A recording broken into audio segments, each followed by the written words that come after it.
you. What a lovely day, evening, night it is. We are well into October. It is 11:37 Eastern Standard Time. I'm here in my lovely Brooklyn apartment with a Ho Chi Minh t-shirt on, and we are going to have a lovely chat here tonight. Hit the like button, hit the subscribe button, hit the notifications bell. The more people that are with us, the merrier. So please post this around and share it.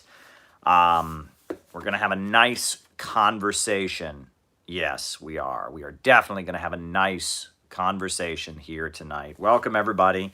So glad you are here. It's Friday night. We're going to talk about different things. The way this works here is that first things first is that I give my opening remarks. Second things second, Tanky's rising. Second things second, I do the roll call. And third things third, after I do the roll call, at that point, we will answer the super chat questions, which are already flowing in, and I'm writing them down. New flag, proletarian, patriotism. All right. Ho Chi Minh, U.S. Constitution. All right, so that's basically how it works here. First, this is the opening remarks, then the roll call, and then I answer your super chat questions, and that's how we roll. That is how we roll. So good times, folks, good times. Be sure to shoot me a super chat if you have something you want me to talk about, and I'll be writing them down as we go. Tweet this out, Twitter, Facebook, Instagram, Lefty Poll, Prol Wiki, Reddit, wherever videos are posted, that's where you can post one of these videos, and I will be happy to continue talking. So, folks, one thing that people, all right, most outrageous lies.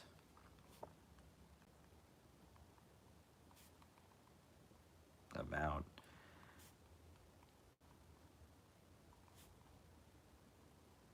in U.S. media. One thing that I have followed quite a bit is the oil and natural gas markets. Right now, we have a fossil fuel-based global order. Oil, natural gas, those two fossil fuels are basically what drives the global economy. If you get in an airplane, that is petroleum. If you drive a car, that is petroleum. If you own anything plastic, that is petroleum. Oil is what the global economy runs on. Oil. The global economy runs on oil. And natural gas is also very important. Natural gas is very vital as well. And right now, there's some drama on the natural gas markets. And because of that, they're using it to whip up hysteria against Russia. They are accusing Russia of, quote-unquote, weaponizing energy. And if you look at what's happening, it's ridiculous, okay? So, right, natural gas is used in the wintertime, right? It's heating gas. It's what you heat your home with. It's looking to be a very cold winter coming up.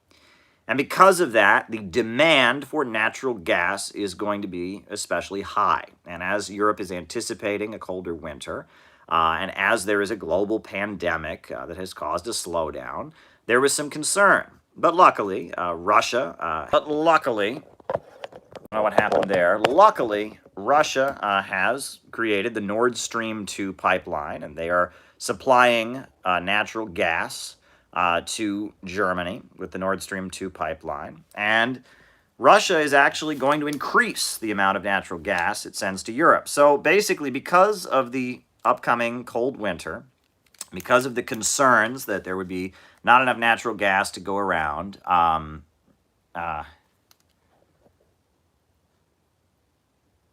right. Hegel? I don't know who Kojev is, but I'll talk about that. But because of this fear that natural gas, there might be a shortage of natural gas this winter, there might be so much demand for natural gas, Huey Long,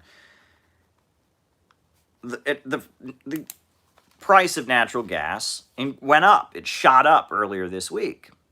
And so that's when Russia stepped up to the plate and they said, we're going to supply the world with more natural gas. We're going to put more natural gas onto the market in order to stabilize the price. Now, there's nothing weaponizing energy there. It's the opposite. There was a sharp increase in the price of natural gas. And so Russia stepped up to the plate and said, oh, good, we're going to help stabilize it, and we're going to supply more natural gas. And luckily, the United States didn't get its way, and we were able to build a natural gas pipeline to send natural gas to Germany with the Nord Stream 2 pipeline. We've got natural gas in Ukraine, and that goes through Ukraine and such. And so we're gonna put more natural gas on the market and help stabilize the price. This is not Russia weaponizing energy by any means. That is not what is happening here at all. If anything, Russia is doing the opposite. They are using their vast natural gas resources and their reserves to stabilize the world market. There was a panic on the market about a fuel shortage, about the price of natural gas going up too high. Russia stepped up to the plate and volunteered to help stabilize the price. No weaponization here. However, there's been this outcry from various anti-Russian voices in Europe accusing Russia of having been, weaponizing energy. And the sad thing is, and this is infuriating for me, I wrote a book called Oil and the Global Capitalist Crisis. And the sad thing here is that they're accusing Russia of doing something that they're clearly not doing, but that the United States has been doing for decades, right? Manipulating the oil prices and manipulating the oil markets is something that U.S. imperialism has been doing for a very long time. It's a game that Wall Street and oil London monopolies have been playing for a really, really long time. You can go back the time of the fall of the Soviet Union in the 1980s. Part of the way the USA caused the Soviet Union financial problems was that in the 1980s, the Soviet Union spent a huge amount of money building a pipeline to Germany, an oil pipeline to Germany to supply oil to West Germany. The Urengoy pipeline, Trans-Siberian Urengoy pipeline. And it was built by Russia, by the Soviet Union. They spent a lot of money. The idea was that Russia would get new revenue by selling some of its oil to Europe. And there was a government in Germany at the time, in West Germany, you had the Green Party, which back then was more friendly to the Soviet Union. And there was some talk of Europe starting to buy oil. And so according to Michael Reagan, the son of Ronald Reagan, he brags that his father got the Saudis, went to the Kingdom of Saudi Arabia, and asked them to flood the market with cheap oil and drive the price of oil down so that the Soviet Union, which had spent huge amounts of money on building this oil pipeline into Western Europe, lost money. They didn't profit from it, right? Because there was all this fear of, what would happen if the Soviet Union, God forbid, were to start having a whole bunch of more state revenue by selling oil. So Michael Reagan, he tells us, according to an article he wrote, that the son of U.S. President Ronald Reagan brags that his father went to the Kingdom of Saudi Arabia and had them flood the market with cheap oil, drive the oil price down so that Russia did not see the revenue increase that it was expecting from building the Urengoy pipeline. That was in the 1980s. That was part of how the Soviet Union was brought down. And more recently, we saw this being done by Barack Obama. Now, for those of you who may not recall, I remember this very, very well. The USA invaded Iraq, right? I was in high school. And right after the USA invaded Iraq, the price of gas in this country, the price of oil, went up really high. And a lot of people had no idea what was going on. And it confused people because a lot of people were like, well, if the war was for oil, why is the oil price so high? It was very confusing, right? The USA went to Iraq, bombed the shit out of this country, this country that was an oil-producing country. And the leftists were protesting it, no blood for oil, no war for oil, we're going there to steal their oil, etc. And so the USA invaded Iraq, and afterwards, the price of gasoline in the United States was through the roof. And people were really angry about it. You know, they'd never seen such high gas prices. I mean, at one point, I believe it was approaching $120 a barrel of oil. And it was some of the highest oil prices in history under the Bush administration. The oil prices were driven through the roof. Well, why was that? It was because Iraq was a major oil exporting country. And when you have a major country that sells oil on the international markets that gets blown to bits, that creates scarcity. And then on top of that, the USA put sanctions on Iran, alleging that their peaceful nuclear energy program was somehow a nuclear weapons program, which it wasn't. The USA then, then there was the Nigerian oil workers' strike in Nigeria, and all of that culminated in some of the highest oil prices in history during the Bush administration. And it made lots of profits for ExxonMobil and BP and Shell. And middle America, I mean, people who drive to work and pay for gas were just, it was devastating. It was devastating. I mean, there were people that told me the story of when they went, they had airline tickets that they had bought, months and months before, and they went to get on the airplane, and they said, well, because the price of gasoline has doubled, you have to pay this, this additional fee in order to get on the plane.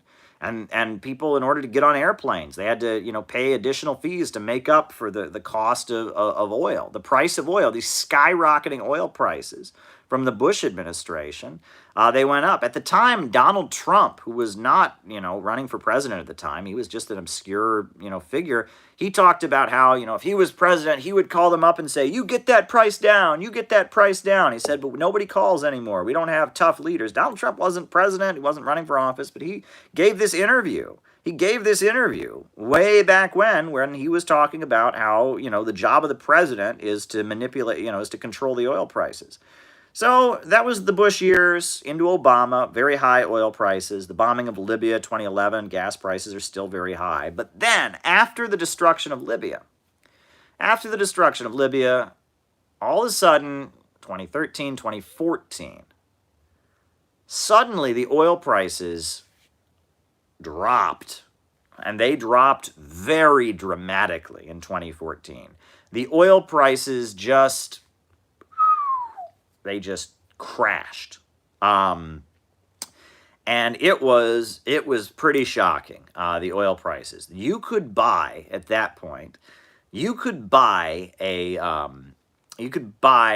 family meal at Kentucky Fried Chicken that would cost more than a bottle of oil would cost. It was less than $30 a barrel. It was down to $27 a barrel of oil. You can imagine that, a whole barrel of oil for $27. And it was because of Saudi Arabia. Saudi Arabia was flooding the world market with oil. Hydraulic fracking, had brought a whole bunch of oil into the market. The USA had become the top, oil-producing country in the world. And the world market was flooded with oil and natural gas. Hydraulic fracking plus Saudi Arabia pumping the market with oil. And the oil prices sank to just low, very, very low levels. And in both of these instances, it was very, very clearly manipulated and weaponized by the United States. Very clearly. When the United States invaded Iraq, bombed and destroyed Iraq, and shot the oil prices up, that made a huge amount of money for American oil monopolies. On top of that, the USA was coming out of, before 9/11, the U.S. economy had been sinking. U.S. oil monopolies had been losing money. And what happened? The oil prices shot back up. American oil companies made lots of money, and it was kind of a stimulus on the U.S. economy. The invasion of Iraq and the sanctions on Iran and the Nigerian oil workers' strike and all of these things led to kind of a stimulus for the U.S. economy. But they did something else. There's unforeseen consequences. Organized professional sports might reshape under socialism. Right?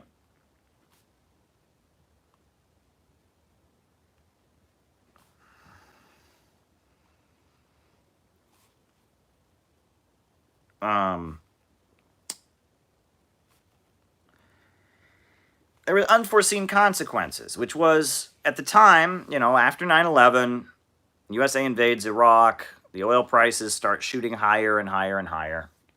What happened? Well, around the world, you had a number of governments that were, funded primarily through oil exports. Russia, that's how Putin had fixed Russia's economy. He had, structured the economy around oil and natural gas, created Gazprom and Rosneft to stabilize the economy. Venezuela is largely an oil exporting state. The Venezuelan government, the way that it has its revenue is through the export of oil. And so Hugo Chavez had gotten elected as an anti-imperialist and a populist, and he was then able in 2003 to use the high oil revenue to build up a huge state apparatus. In Iran, the hardliners, they're called, the Revolutionary Guards, Islamic Revolutionary Guard Corps, and some of the Islamic universities and such, they got a lot more revenue from those high oil prices. Gaddafi, Libya soared. Gaddafi ended up becoming the president of the African Union. Libya started, hiring people from all over the country, all over Africa were coming there to get free jobs. Libya's economy, started to soar. Right, cryptocurrencies.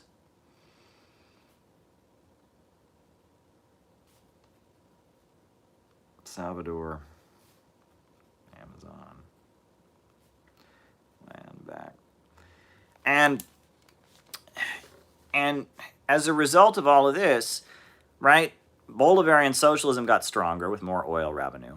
The Islamic Revolution of Iran got stronger with more oil revenue. Russia's economy rebooted with more oil revenue.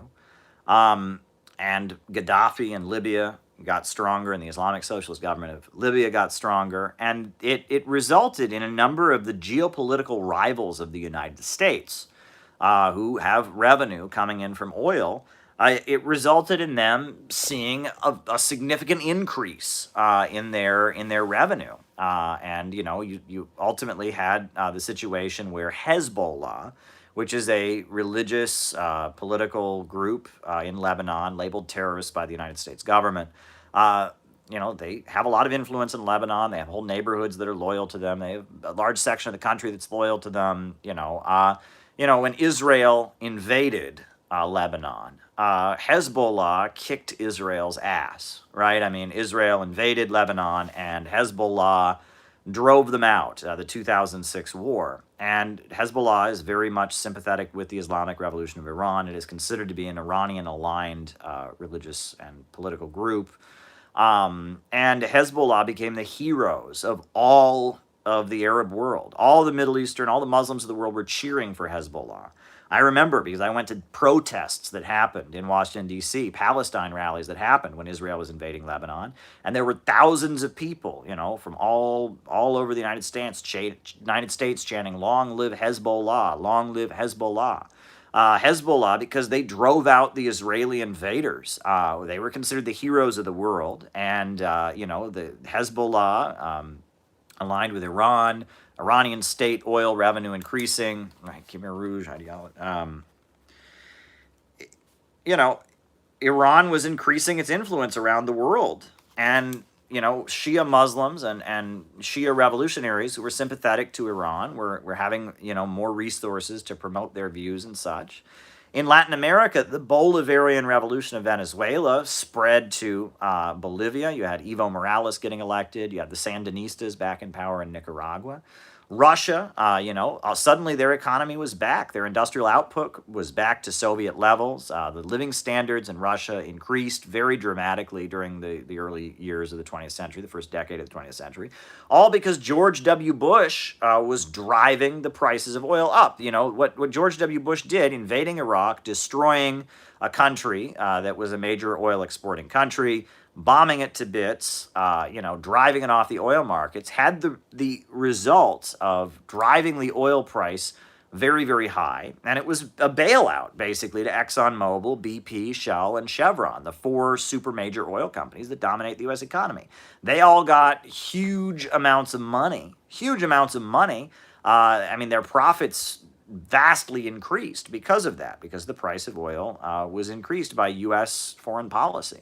But it had that unforeseen consequence of also the geopolitical rivals of the United States, the petro-socialists, basically, these anti-imperialist states like Russia, Iran, Venezuela, Libya, that their main source of revenue is oil. They all had a huge increase in their budgets, and it caused kind of a blowback. And this is what happens, right? It's kind of like that movie, The Butterfly Effect. It's like you never really know the consequences. They weren't calculating that. They figured we'll invade Iraq, we'll drive Saddam Hussein off the market, we'll blow this country to shreds, and then we'll make more money. Oh, but then all of our rivals who are in the oil business, they'll make money too. And they didn't predict that. So then Obama came in, and you'll remember Obama's job was to, fix this up, right? He was supposed to fix things up. So he, first you had the Arab Spring of 2011 they then weaponized against Libya, overthrew the government of Libya. The Islamic Socialist government of Libya was toppled and destroyed. You had the beginning of the civil war in Syria. But then after that, 2014, they shifted policies. And suddenly the price of oil was driven down. The price of oil just shot down like you wouldn't believe. And it was weaponized. Why? What happened in Venezuela? 2014, Hugo Chavez had just died. Maduro was the new president. There was a little bit of a political crisis in the country. The oil prices shot down. That caused all kinds of economic problems for Venezuela. The USA increased the sanctions, and started funding extremist groups. They talked about La Salida, which was this exit, the exit campaign, which was this terrorist campaign of Venezuelan opposition bombing buses and schools and stringing razor wire across intersections to behead police on motorcycles. And they weaponized the oil price drop. The United States did that very clearly, and they put the screws on Iran, wrecked Iran's economy, forced Iran to come to the negotiating table.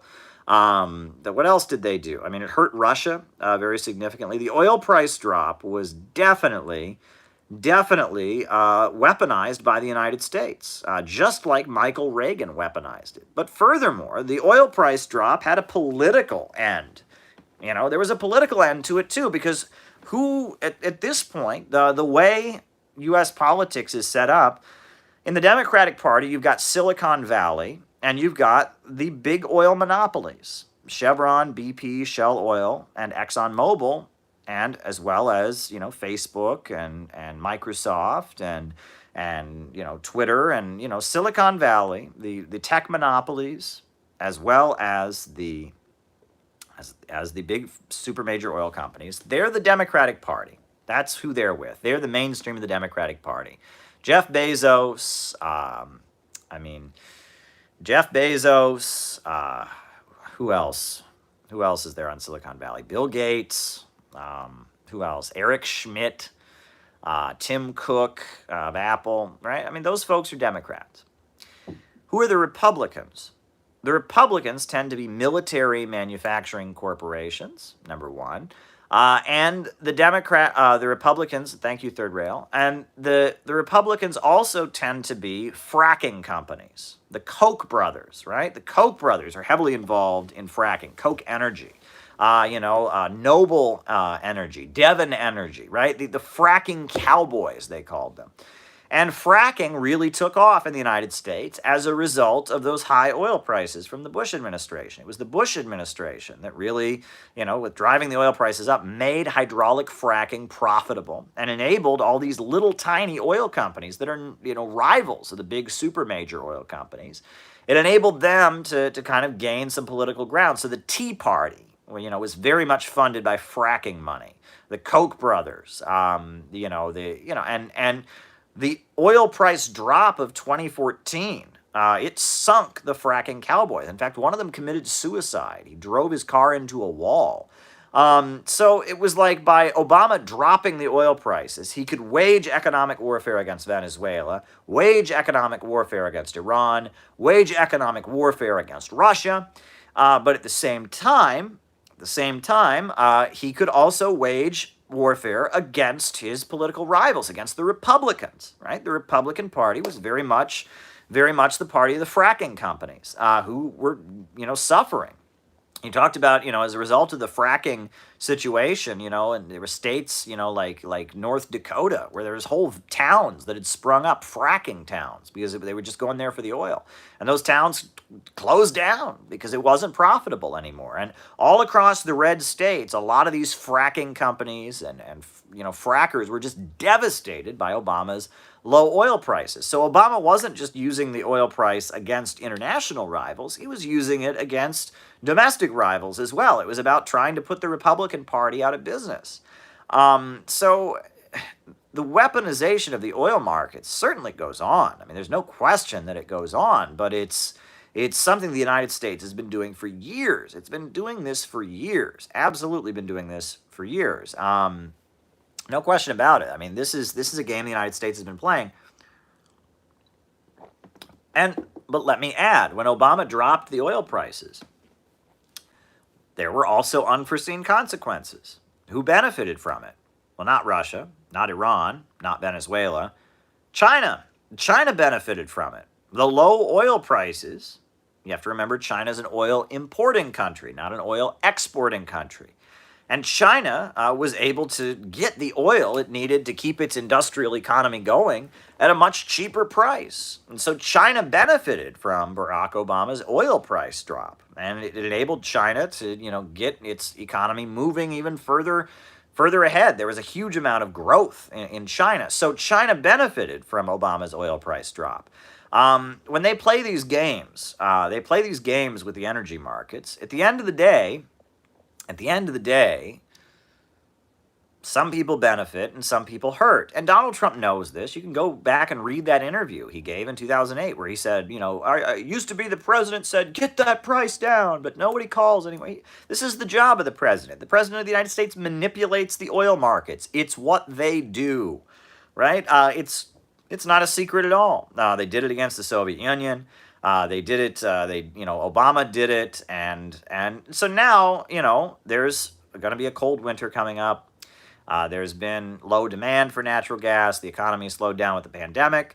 Now there's going to be a cold winter coming up. We're starting to come out of the pandemic. So suddenly there's high demand for natural gas. Price of natural gas goes up. So Russia steps in and says, don't worry, we're going to increase the flow of natural gas. And so that'll keep the price stable. It'll get the price back to reasonable levels. Fine. What's the issue there?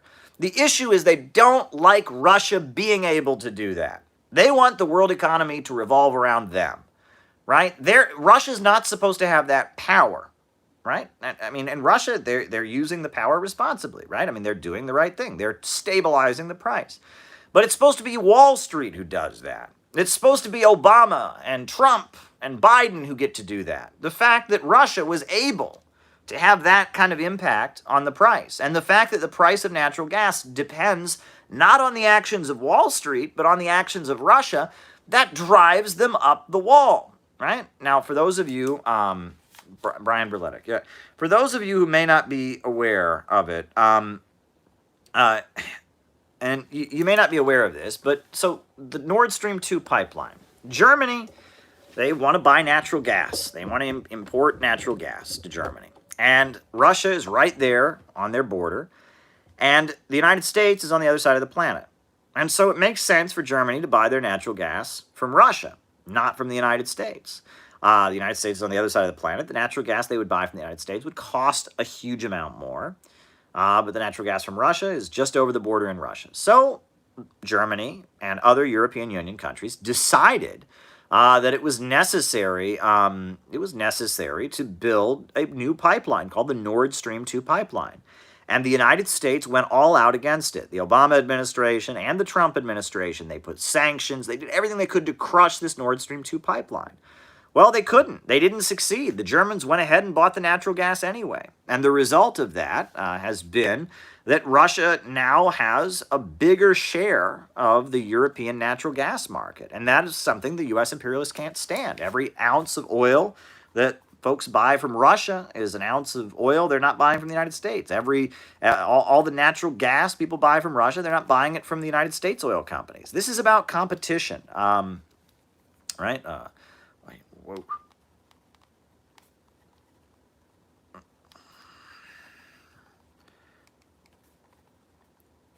Save liberalism. This is how the game is played, right? And so the USA, is furious that now, because of Nord Stream 2, Russia has the ability, Gazprom and Rosneft, the two state-controlled state-controlled energy companies. One's an oil company, and the other is a natural gas company. They're state-controlled, super corporations, mega corporations in Russia. They have the ability to have this kind of impact on the global market, and the United States is not happy about that, right? And they're accusing Russia of weaponizing oil because they're not happy to see that it doesn't revolve around them anymore. Right? It doesn't revolve around them. The fact that Russia has the ability to have this kind of impact, that Russia is basically rescuing the natural gas markets of Europe right now and stabilizing them, that's infuriating to Wall Street. That's infuriating to Biden. That's infuriating to the big banks and corporations that run the United States. Russia is not supposed to have that kind of impact on the world, but it does. And so does China. Russia and China have pulled themselves up at the beginning of the 20th century. Russia and China were both dirt poor countries. They were agrarian countries, mass illiteracy, malnutrition-related deaths all the time. But in the 20th century, first Russia, with the Bolshevik Revolution of 1917, followed 10 years later with the 5-year plans of Stalin that started in 1928, Russia became an industrial powerhouse.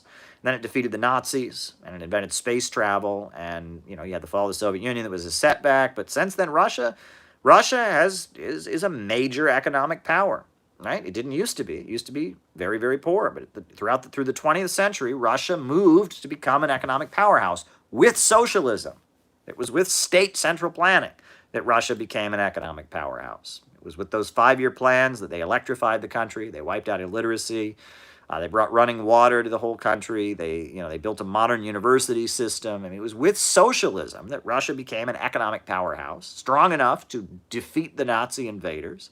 And then, in the 1990s, it fell apart with free market economics. Boris Yeltsin got in there, sold the country off to the highest bidder, and free market neoliberal policies wrecked Russia. It was a nightmare. But then, how did Russia fix its economy? Once again, with state control of the economy. Putin got in there and used Gazprom and Rosneft, state-controlled energy corporations, to stabilize the economy. So it was with state control and state central planning, Russia became a superpower. China used to be a dirt-poor country. At the beginning of the 20th century, they called China the sick man of Asia. Mass poverty, mass illiteracy, mass suffering. There wasn't even a central government in the country. Various warlords controlled different regions, and famines all the time where all kinds of people died. But the Chinese Communist Party came in there, and with socialism, with state-controlled, central planning, with foreign investment, and with other mechanisms, they built a modern country. And now China's the second largest economy in the world. It's with socialism. It's with the rejection of neoliberalism and free markets and Adam Smith, and with socialist central planning, that both Russia and China have become global superpowers. And as a result of that, Wall Street imperialism, the rule of the world by big banks and corporations, the imperialist global order doesn't have the dominance that it once had. And they can't stand that. The imperialists cannot stand that, right? They want to keep the whole world poor. They want the whole world dependent. The whole world is a captive market. They want to, sit at the top of the world and rake in super profits. That's what the imperialists want. They don't want to see the world, rising up from poverty, and it infuriates them. So, now they turn around, and because of the fact that Russia is able to stabilize the natural gas markets of Europe, they accuse Russia of being imperialist, and it's ridiculous. Thank you for all the work you do with the Center for Political Innovation. The work being done is crucial in the construction of a more peaceful, just, democratic future. Thank you, Justin. I do appreciate that. Thank you very much. And I very much appreciate it. And what does the West get wrong about Putin? All right. Yeah, so this is important. This is very, very important to understand. And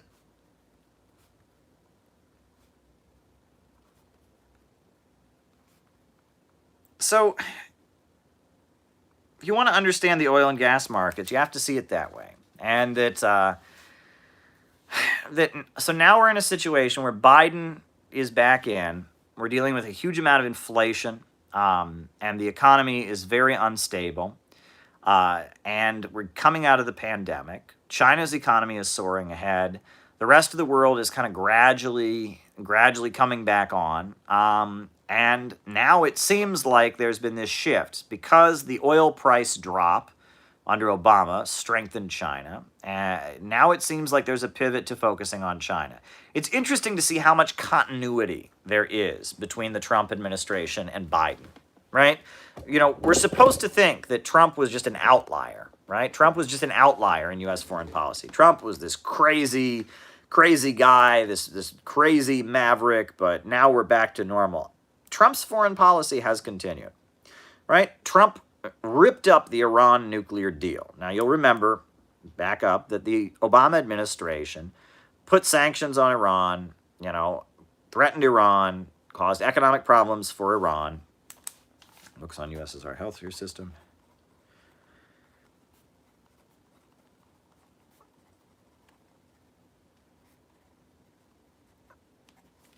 Caused problems for Iran. And the idea was that Iran would negotiate with the United States. They had the P5+1 talks, they were called, where Iran would come to the negotiating table. And in exchange for giving up their nuclear energy program, in exchange for that, the United States would lift the sanctions. So the deal was signed, and it took a long time to negotiate. The P5+1 talks, but they went through. The Iran nuclear deal was signed. And as a result of that, Iran gave up almost all of its nuclear energy program. They were never trying to make a bomb. The International Atomic Energy Agency monitored the whole thing. They were never breaking the rules in any way. But Iran gave up almost all of its nuclear energy program. And as a result of that, some sanctions were lifted. But then almost immediately, new sanctions were placed on Iran. And then Trump got in, and Trump pulled the United States out of the Iran nuclear deal. And then just to make things worse, Trump murdered Qasem Soleimani, the leader of the Islamic Revolutionary Guard Corps of Iran. So you had that happen. And now Biden's back in office. And so a lot of people want to say, well, that was just Trump, right? The United States wants to get along with Iran. That's just Trump. Well, why did Biden not get right back into the Iran nuclear deal as soon as he got back into office? That's the case, right?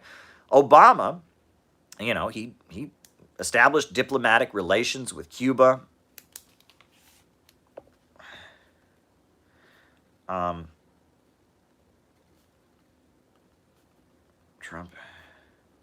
established diplomatic relations with Cuba. And took a step toward normalizing relations. But Trump, he didn't undo diplomatic relations, but he imposed all kinds of sanctions, right? Escalations over Taiwan.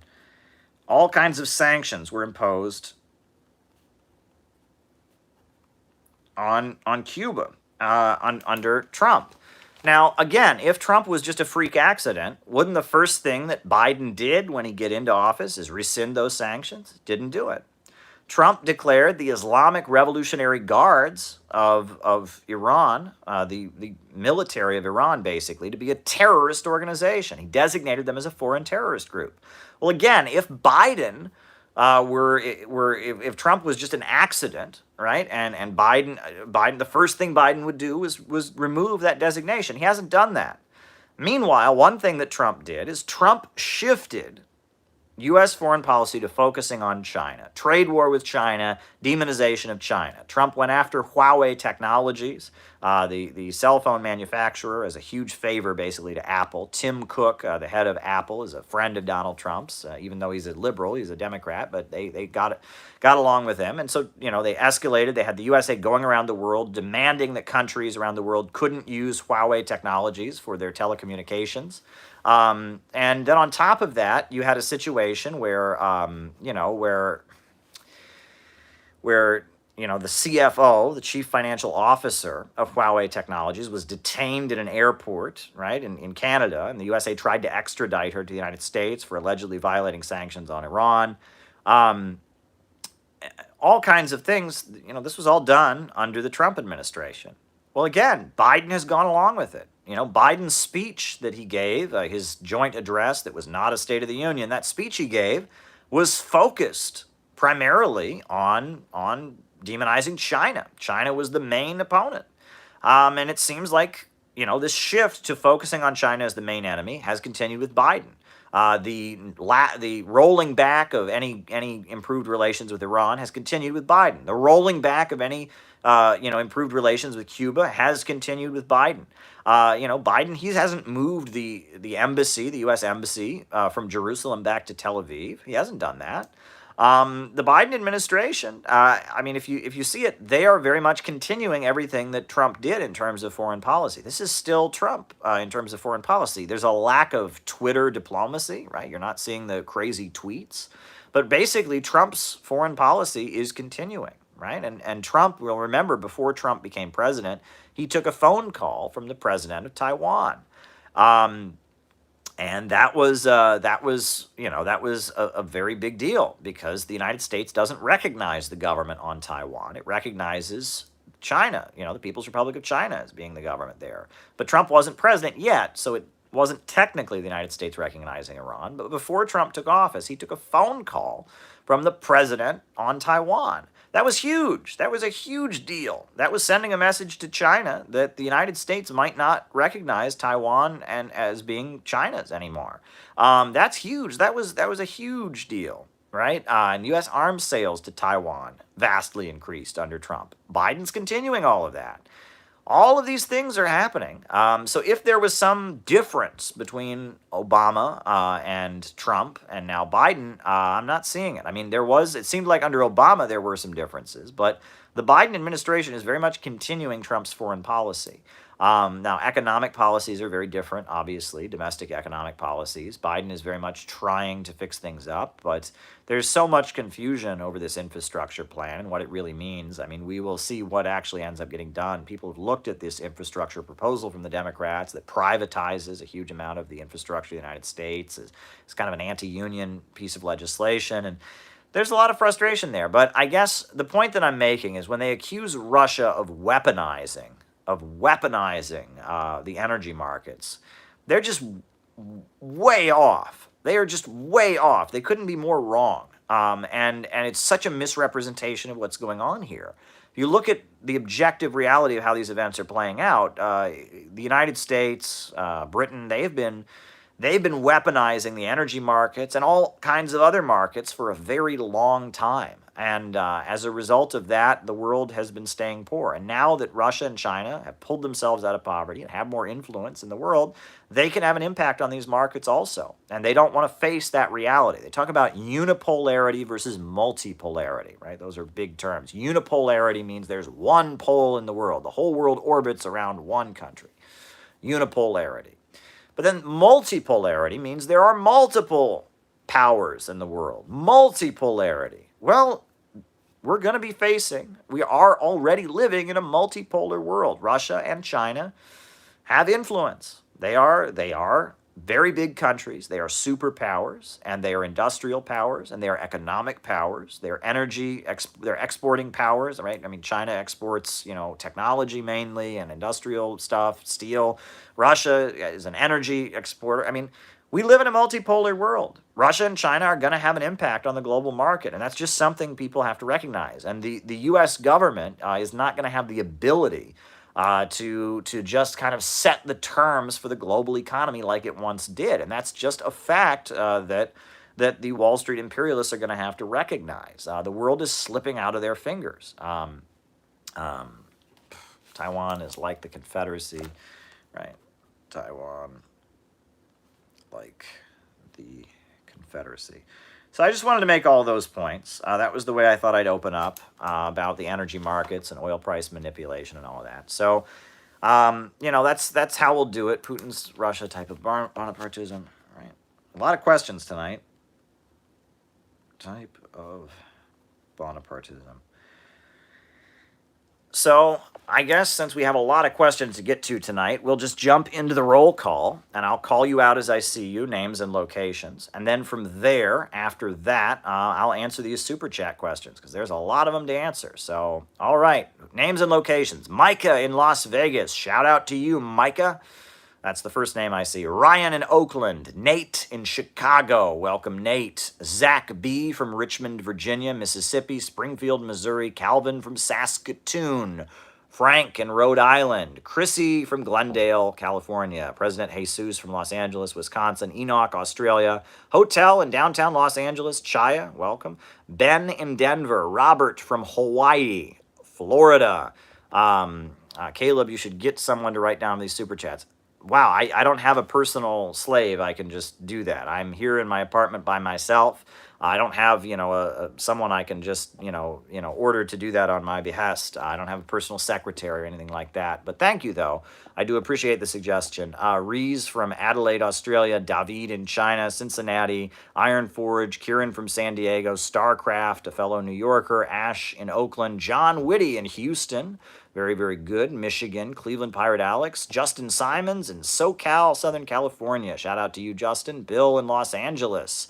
Clydebank. Niall Frazier in Hong Kong. Balthazar in Oakland. Carmen from Pennsylvania. Temple City, California. Bill Sutton in Los Angeles. Northern Michigan. Cincinnati, Ohio. John from Illinois. Grand Junction, Colorado. Hong Kong, China. Mintoka, Minnesota. Tony from Tasmania. Paris of the Plains. Kansas City, Missouri. Bermuda. Southampton. Woodlands, Texas. Brewers. Mohammed in New Jersey. Nick in California. Arizona. Kent in Edmonton. Very, very, very good. Kentucky. Detroit Motor City. Face Adelames, London. Kendall in San Diego. Tobar in Nevada. Utah. Very, very good. Non-standard proletarian. Mohammed Bergen in County, New Jersey. Arturo in Alaska. Ahmed from Syria. Deborah in Northern California. Deborah in Northern California. Shout out to you, Deborah. Welcome, welcome, welcome. Anybody else? Anyone else? Call you out as I see you, and then we'll start answering super chats. Helen from Melbourne. Shout out to you, Helen. Good friend of the program. Helen from Melbourne. Shout out to you. Great, great friend. So glad to be talking with you, Helen. Great stuff. Woo, love you, Caleb. Well, woo, love you back. All right. Ernie in Colorado. Tyson from Northern Utah. Sam in Chicago. Shout out to you, Sam. All right. Let's start answering the super chat questions. Warren in Oklahoma. Hi, Caleb from the Philippines. Welcome, welcome, welcome. Welcome, everybody. All right. First super chat is Tankies Rising. What is a tanky? World Multipolar before 19. What is a tanky?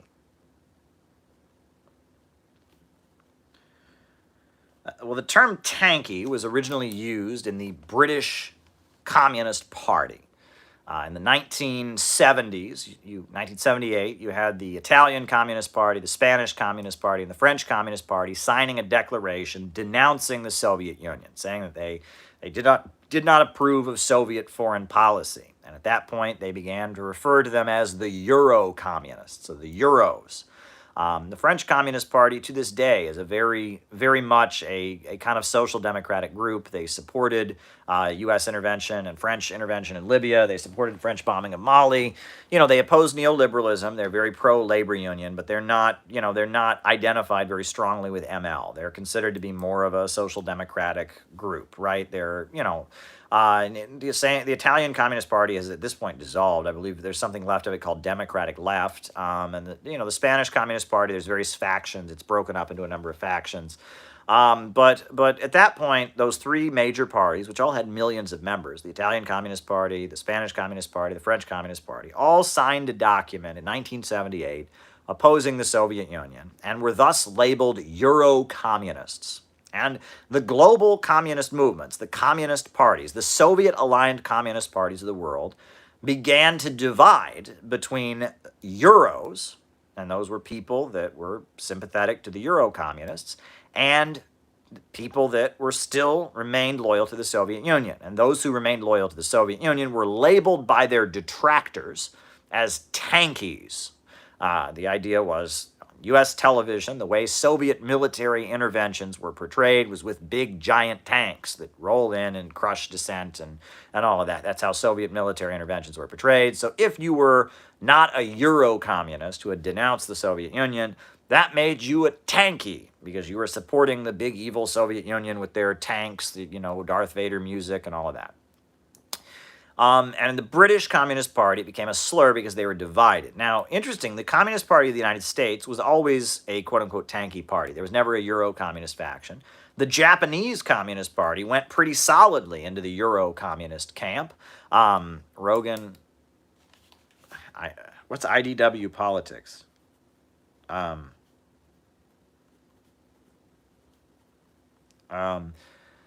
Anyway, and that was the divide in the communist movement. Tanky referred to those who took pro-Soviet, stances. That's basically what it meant. And it was just kind of a slur and, intellectual dark web. All right.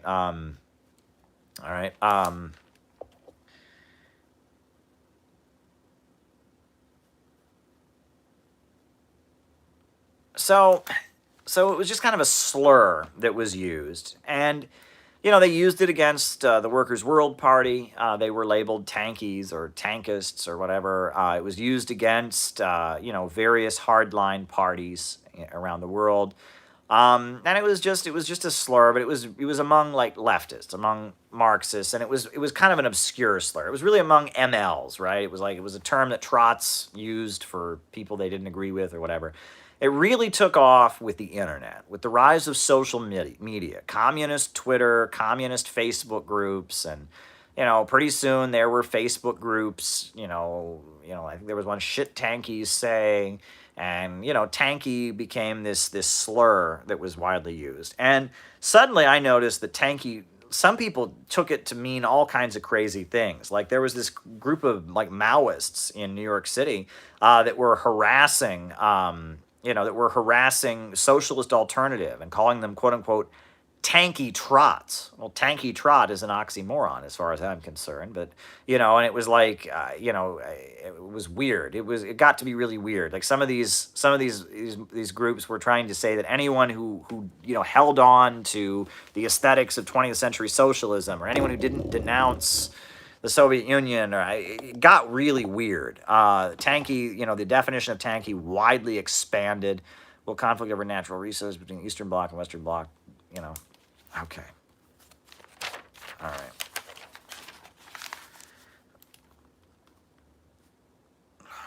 Conflict.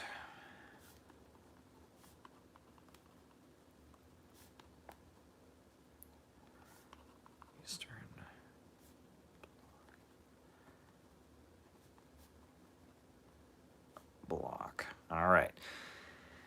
And the term tanky it became this kind of slur that communists used for each other, and it started to lose any meaning. It was like revisionist or whatever. And I made a video, why be a tanky, where I talked about why I consider myself to be a tanky.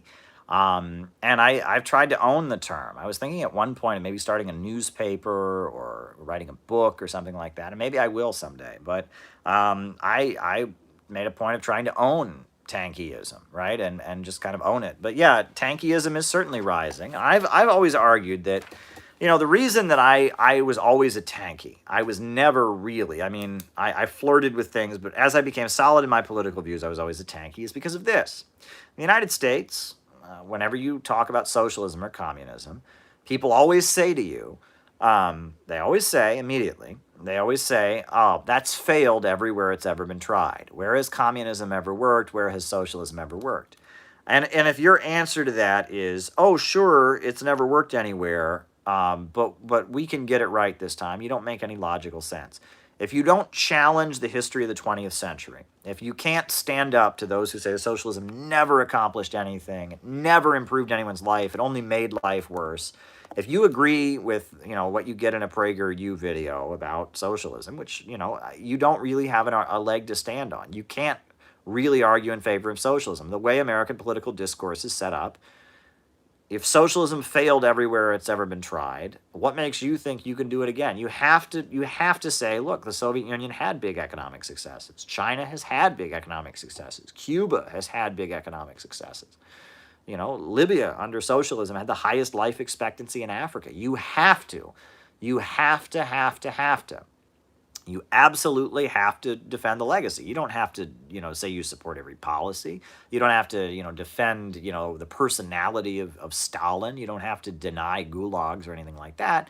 But you do have to say that socialist central planning has had successes.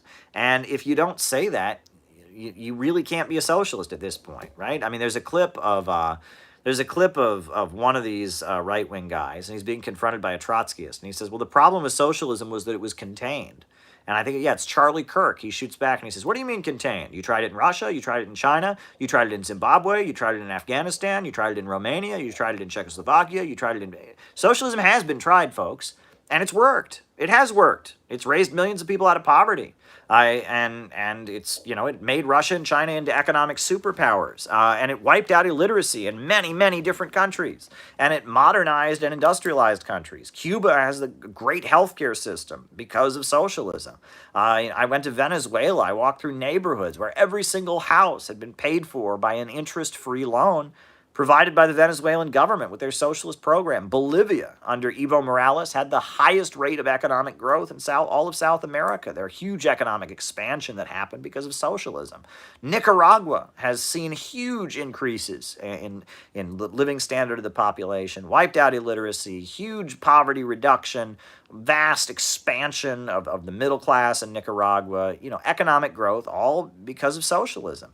You really have to defend the legacy of socialism. If you don't have something to respond to this, socialism's failed everywhere it's ever been tried, if you don't have anything to respond to that with, you've really lost the argument. You have to challenge this. Socialism has made China the second largest economy in the world. It's raised hundreds of millions of people out of poverty. It was socialism that built the world's largest, irrigation system, the Great Man-Made River. It was socialism that industrialized so much of the world. It was socialism that invented space travel. Right? China socialist, I'll answer that. I'm sorry, but socialism has accomplished a huge amount as an economic system. It's been very successful. It's been very successful. It's been a very successful economic system. And sure, there's been problems. There's plenty of things, that you can criticize, but it's been very, very successful. So there you go. The next question is, should we focus on building a new flag as part of proletarian patriotism?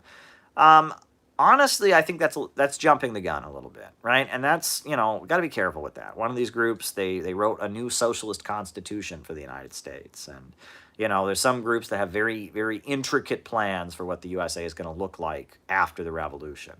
I used to joke about a certain communist group in the United States. I would say, they've got the after the revolution part down, right? It's the whole making the revolution part. They're not so good on that part. But once the revolution actually happens, they're set. They've got all the plans mapped out.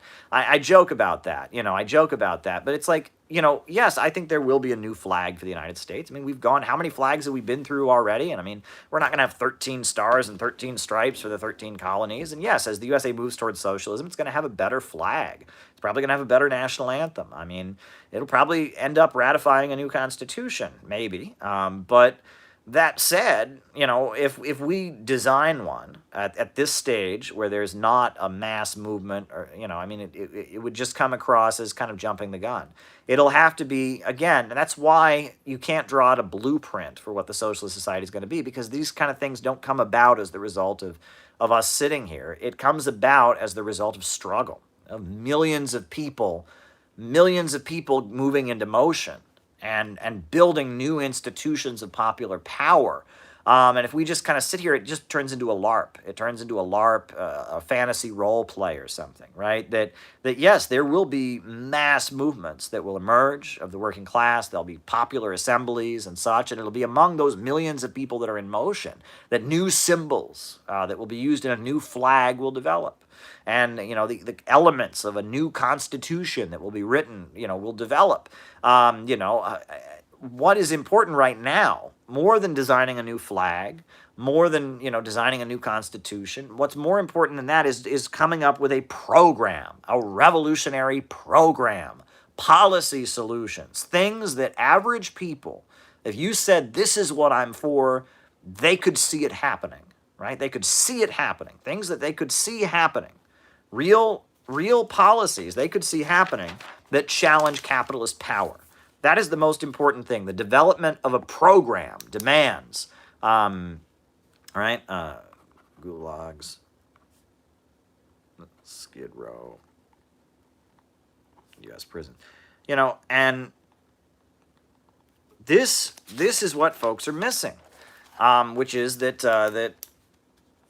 the program.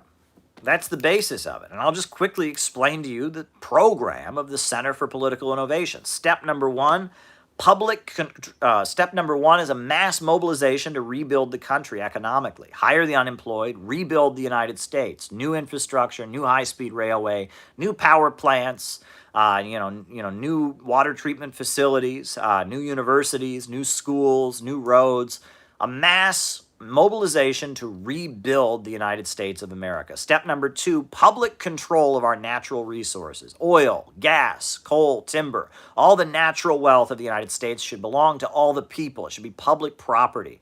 Step three, public control of banking. The lending of money should be strategically done in the interest of the community at the state, federal, and local level. The lending of money being done strategically for the interest of the country. And step four would be the enactment of an economic bill of rights, the right to housing, the right to health care and education. That is our economic program. If you enacted those 4 points, mass mobilization of rebuilding the country, public control of natural resources, public control of banking, and an economic bill of rights, you would have to push back so much capitalist power in order to implement an economic program like that.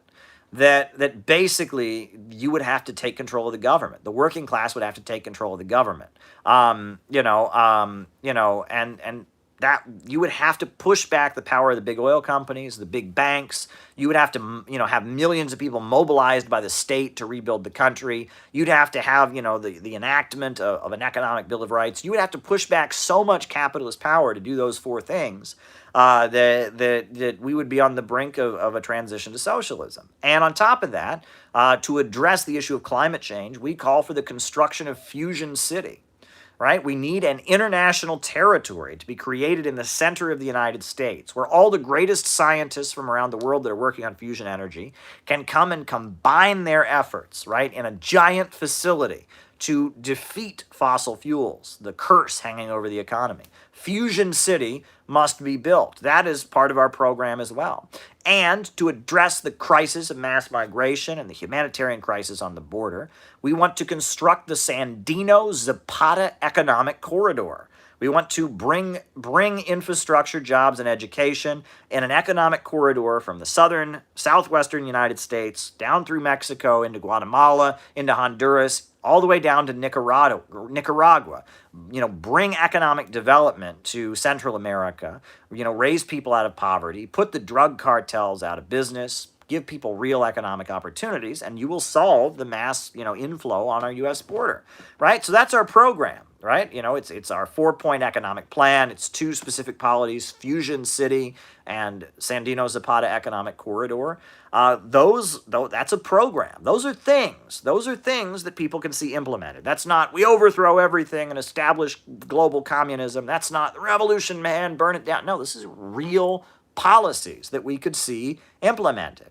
And a revolutionary party goes to the broad masses with their policies, and they say, this is what we want. We believe in this. And they mobilize the public around their policies, right? And around their program, around their demands. That's how a revolutionary party takes power. It's not on the basis of winning people to the full program. That's only for those who are ready to give the whole of their lives to it. That's only for those who are ready to join the vanguard, or those who, study the whole ideology. And it's not just through tailism and going after whatever's trendy, whatever people are protesting about this week, we believe that. No, you develop a program of what you are for, right? That is what communists do around the world, and that's what we should be doing. More than developing a flag, more than developing the aesthetics, instead we should be developing the program and mobilizing people around the program. We need to be having big conferences about Fusion City. I would like to eventually at some point have a Fusion City summit, a huge gathering, in a major city, at a major university, with experts on fusion energy, scientists and others, getting up and explaining how Fusion City could be implemented, and developing, mobilizing an army of people, not all of whom may be communists, some people that just really believe in fusion energy, to start going around the country confronting politicians. Are you for Fusion City? Are you against Fusion City? What is your position on Fusion City? And just building a mobilization of people around the country demanding Fusion City. That would be a huge blow to the power of big oil companies. That would be a huge demand that the state intervene to mobilize for science. Fusion City, demanding something like the construction of Fusion City, that is a huge challenge to capitalist power. And the same for our economic program, the same for the Sandino Zapata Economic Corridor. This is how communist parties mobilize, is they develop a program that's a realistic program. It's not burn it down, civil war, terror. No, it's a real program. But that program challenges the power of the capitalists. That is the way we move towards socialism. A lot of super chats to get through, but that's good. So I'll just keep going, keep them rolling in if you want me to talk about more stuff. Ho Chi Minh and the U.S. Constitution. I think it's the Declaration of Independence, not the U.S. Constitution.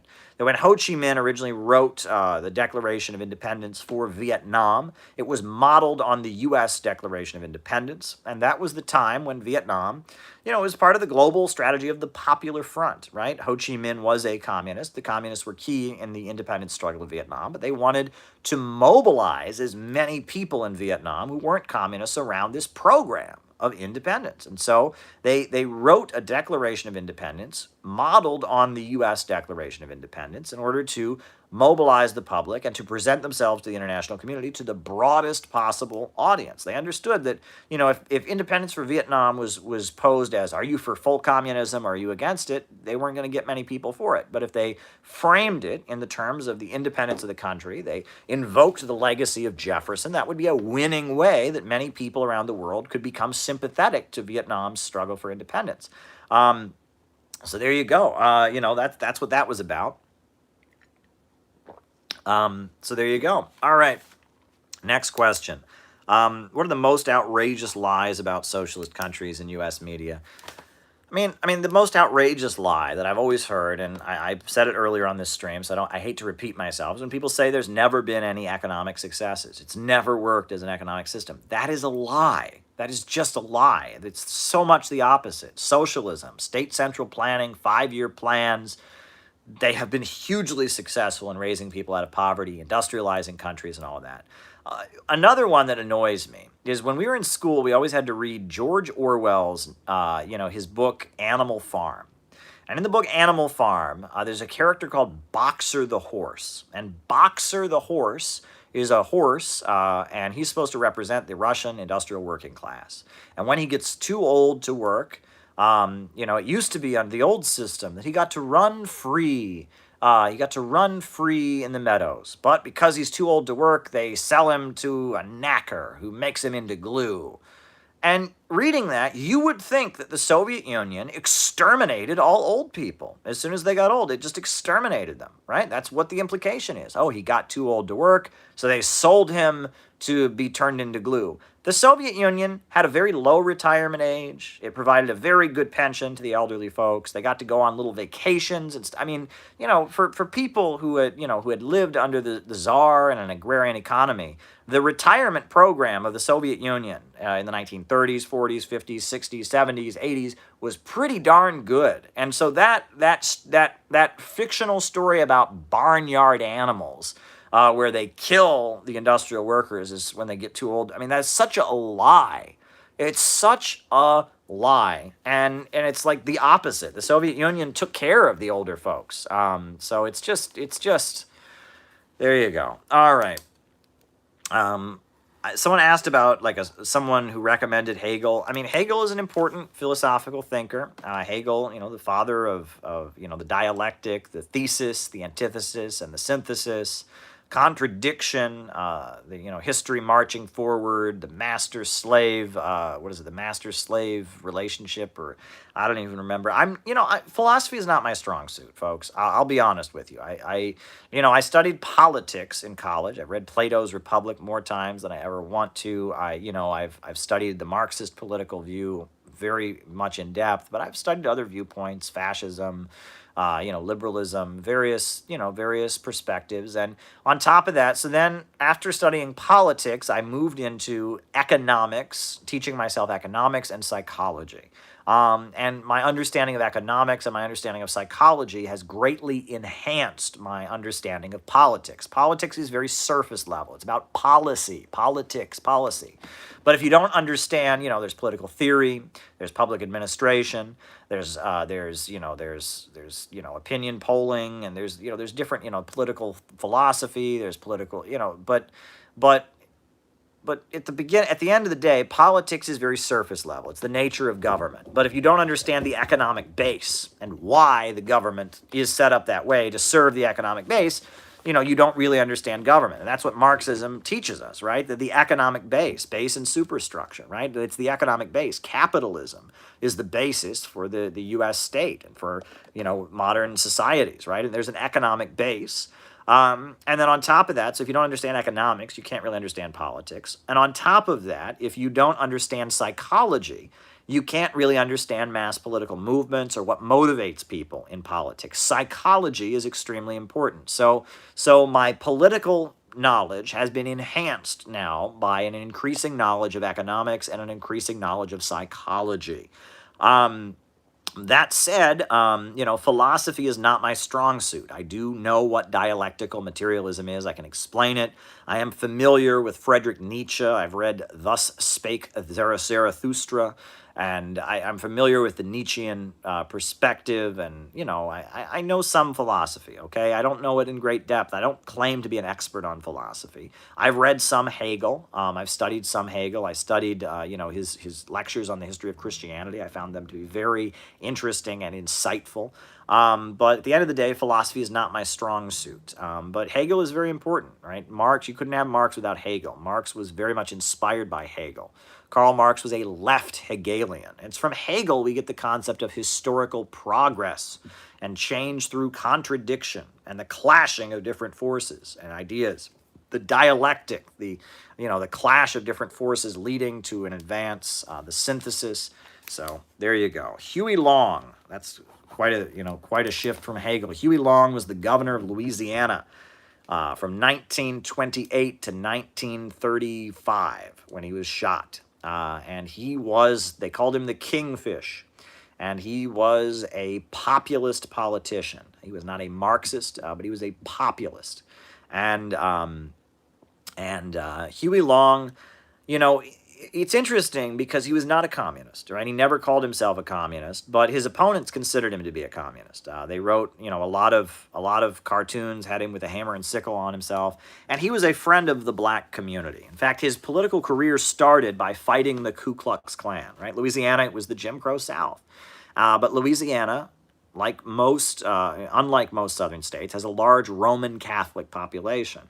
And so the Ku Klux Klan hated Roman Catholics. And Huey Long was not a Roman Catholic. He was a Protestant, but he aligned himself with the Roman Catholics in the Democratic Party in the fight against the Ku Klux Klan. So he rose to power fighting the KKK. And defending Roman Catholics against the KKK and their anti-Catholic discrimination. Under his leadership, the first black women in the state of Louisiana were able to become nurses. Black people voting in Louisiana increased significantly under Huey Long's leadership. Huey Newton, the founder of the Black Panther Party, is actually named after Huey Long. Huey Long was very much a progressive. Now, it's complicated, right? But he was very much a progressive, and he was, like the Hugo Chavez of Louisiana. Louisiana was a deeply poor agrarian southern state with deeply poor people, and it had a lot of oil. And so Huey Long, built kind of a united front of all the capitalists of Louisiana against Standard Oil. And he got into office and he started taxing the shit out of Standard Oil. The Rockefeller Oil Company of Louisiana started having to pay huge amounts of taxes.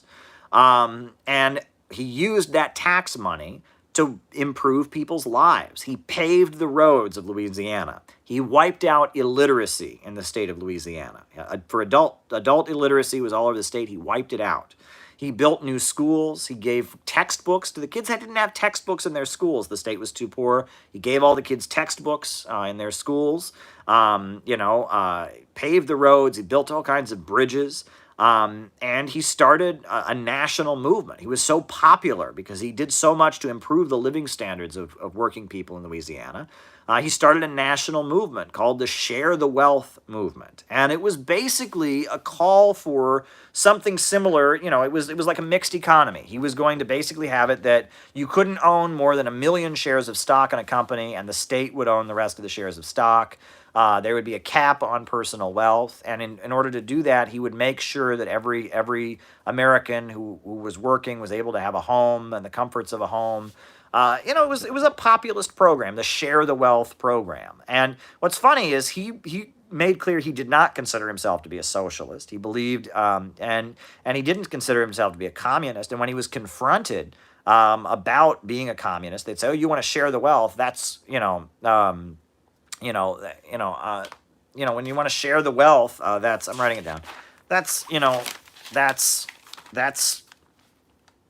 sharing the wealth. That's communism." He'd say, "No, it's my program is the only thing that can save America from communism." That's how he would explain it. Huey Long was an amazing speaker, fighter for ordinary people. How many men ever went to a barbecue, right? Right, go watch a speech by Huey Long. He was a populist, a fighter for the common people, widely loved in Louisiana, an anti-racist, as much of an anti-racist as you could possibly be when running for governor of Louisiana and being the governor of Louisiana in the 1930s, for goodness sakes. He was something amazing. He was a populist. He was, and in Congress, he was in Congress in the final years of his life, and in Congress he was a very much an anti-imperialist. He opposed U.S. military interventions in South and Central America. He was a good dude. Now, he didn't like the Communist Party because of the fact that he was aligned. He fought the Rockefellers, and the Rockefellers supported Roosevelt, and so he aligned himself against the Rockefellers. There was like a divide in the ruling class. He was against the Rockefellers. The Communist Party was aligned with the Rockefellers to protect Roosevelt against the fascists. So Huey Long, he was talking, unfortunately, with like the people that wanted to run like a third-party campaign. He was talking about running a third-party campaign against Roosevelt, and then he was shot. But, there was a country song after Huey Long was shot. I hate to break into song, but I'll do it. There's a country song when Huey Long was shot. He was shot on the Capitol steps in Louisiana. And this was a popular country song at the time. "Oh, they shot Huey Long in Louisiana, as he walked down the Capitol steps. Yes, they killed Huey Long in Louisiana, where he took on the capitalists. He took on the capitalists, right? He was considered to be a progressive, a revolutionary. I mean, he was a good dude. Now, he died right before the rise of the CIO, right? So who knows? If he had come out against the CIO, he would have been on the wrong side.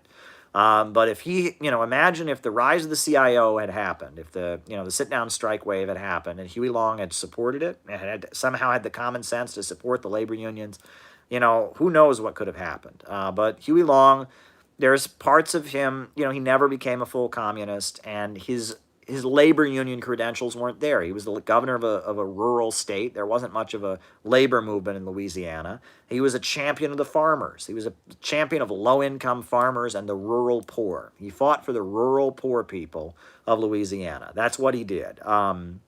He was an agrarian reformer and a populist, and he created, he used oil revenue to build up a state apparatus and kind of centralize the economy and plan out the economy of Louisiana to raise living standards, and that was good. And he really helped people in Louisiana. So I mean, that's Huey Long, and people who tell you he was a Nazi or a fascist don't know what they're talking about. It's not that simple, okay? It's really not that simple. It's very confusing. Go find me a clip of Huey Long ranting against the Jews. You won't find it. He didn't do that. Go find me a clip of Huey Long ranting against black people. You won't find it. He didn't do that. Go read Huey Newton's autobiography. Read the first chapter where he talks glowingly about Huey Long. Find out what the black community of Louisiana that was oppressed under Jim Crow thought of Huey Long. Huey Long was not a white supremacist. He wasn't an anti-Semite and a fascist. He was an enemy of the Ku Klux Klan.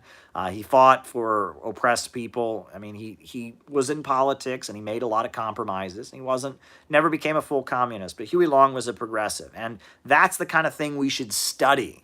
We should absolutely study if we want to understand how to build a mass workers movement. Figures like Huey Long are far more important to study than Bob Avakian. All right, what has Bob Avakian accomplished? He's built a sect, a little tiny isolated sect of Maoists who scream and yell at each other. But Huey Long was the governor of a U.S. state. And as governor of the U.S. state, he restructured the economy of the state to raise people out of poverty. That's, Huey Long, love him or hate him, you should know about him, right? It's far more important to study Huey Long than it is to study, the latest neoliberal academic, Judith Butler. Come on. We should be studying Huey Long. Huey Long, that was somebody who delivered the goods and was a real threat to the power structure in this country, a populist. That's who you should come to understand. Organized professional sports, how would it change under socialism? Well, first of all, I think that sports will be definitely a part of a socialist society, right? Because encouraging physical fitness on the part of the population, building up, kind of the team spirit will be an important thing, right? And under this system, they use sports for patriotism and such, but it makes sense because sports are a place where people kind of rally together, they cheer for their team. So, there will definitely be professional sports in socialism. How will it change? Well, number one, I think it won't just be professional sports. I think access to athletic training will be very widespread in a socialist society. The first essay that Mao Zedong ever wrote was about the need for physical education in school.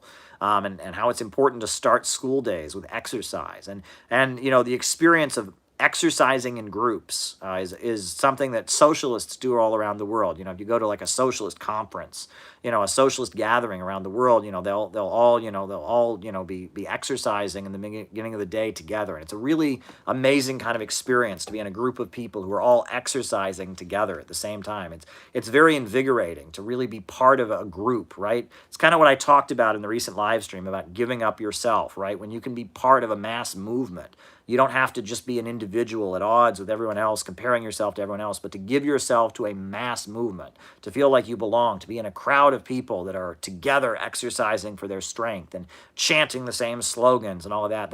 That can kind of relieve us from the existential angst of modern life in so many ways. And so mass athletic training. When I was in Ecuador, I saw, in the beginning of the morning, all the kids in the park were doing karate. They were doing their karate training with the logo of Rafael Correa's Socialist Youth Movement on their karate outfits, and there's something to be said for that, and athleticism, right? And and mass, joint athleticism. There's something very, very beautiful about that, right? People building themselves up, getting stronger, working together. It's like something I encourage. We did a little bit of that at one of our CPI gatherings. We were able to do some joint exercising in the morning. You can see some of that in the video. But I'd like to do more of that. I'd really like to see more, kind of group exercising and stuff like that. It's a really good thing to do. And that's why, Mao wrote about that as one of his first essays. But another thing about sports, I will say this, and this is kind of, I generally, I think that exercising is good. I'm not a very athletic person, but I do exercise quite a bit now. Exercising is a very big part of my life now. I try to keep in shape. I go to the gym, 5 days a week if I can. One thing that I will add about that is I think that sports should be available to high school students, to elementary school students, to adults, to amateur sports, professional sports. One thing I would like to see is I would like to separate sports from education. I know that a lot of people are. Everyone should have the ability to be part of a baseball team or a football team or a soccer team if they want. I'm all for having that right and having that access, but it should be separate from school. Because one thing that drives me up the wall is, as somebody who grew up in a small town, teachers that are hired as coaches. That should never happen. Some of the worst teachers I ever had, they weren't hired to be teachers, they were hired to be coaches, and they were awful, right?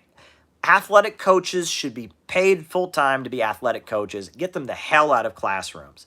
I had a teacher when I was in high school who was a former WNBA player, who was a women's basketball coach who didn't teach. She just didn't teach. She just assigned homework at the beginning of the week and gave us a test on the last day, and we had study hall for the whole week. She should be put in jail, right? She wasn't doing her job. They didn't care, right? Because she was a great basketball coach. Well, it's infuriating to me. She should be put in prison, okay? Because she wasn't doing her job. It was my favorite subject, social studies, and instead of having social studies class for a year, I had study hall because, we got a WNBA player. And the same, there were a lot of awful teachers I had that were just hired to be coaches, right? And when, the football team, the basketball team, they should all exist. People should have access to them, but they shouldn't be in any way connected with the school. The local town can have a YMCA with a team. There can be a sports league for the team. There can be a field, but keep it out of school. Keep it out of school, right? Team sports and athletics, right? Physical education is one thing, but athletics, right? Competitive athletics should be separate from educational institutions. There shouldn't be a school team, right? There should be a town team that trains somewhere else. Schools, education, and athletics need to be separated. They need to be separated from each other. They shouldn't be together. There should be no high school football team. There should be no high school soccer team. There should be a town soccer team, a town football team, but separate the two. Educational institutions should not have sports teams. And that's something that people don't agree with me about. And who knows if that'll ever be implemented. For a lot of people, that's so important. The thing is, I'm not opposed at all to people having access. And that's what people, whenever I tell people this, they lose their mind. Oh, I loved playing this. I'm not saying you shouldn't be able to play it. I'm saying that the school should be focused on educating you, and the coaches and the athletic folks should be focused on helping you play better. And it should be separate institutions. And that would allow more freedom to the athletics. They wouldn't be held down by the restraints of being tied to educational institutions. But yeah, I don't feel like there should be school teams. So there you go. All right, because that causes, there's so much wrong with our American educational system, and part of it is that we just have athletics all the time. Is that we're going to pep rallies, and we got coaches who are teaching but don't actually teach, and that it should be separate, and it's like that in a lot of European countries. I understand, and it should be like that, right? Should be like that. Separate the two. Athletics is good. Nothing wrong with athletics. Education is good. Nothing wrong with education, but separate the two. They shouldn't be intertwined. Physical education is different. Group exercise, learning the rules of games, etc. But, competitive, sports and schools, keep them apart. Keep them apart, right? Keep them apart. Cryptocurrency, El Salvador. I'm suspicious of cryptocurrency. I have my suspicions of it. I mean, I know a lot of people, a lot of socialist countries have really gained from it. Venezuela has gained a lot from the cryptocurrency that they developed. And, China has a lot to do with some cryptocurrencies, but there's also some suspicion there, right? And so, I'm hesitant to just jump on the Bitcoin cryptocurrency bandwagon. I'm hesitant to jump on that bandwagon because I have some concerns. I really do. I feel like there's going to be a crash also. There's going to be a crash economically, and when it happens, they'll blame it on cryptocurrencies. William Jennings Bryan. They'll blame it on cryptocurrencies. Alrighty.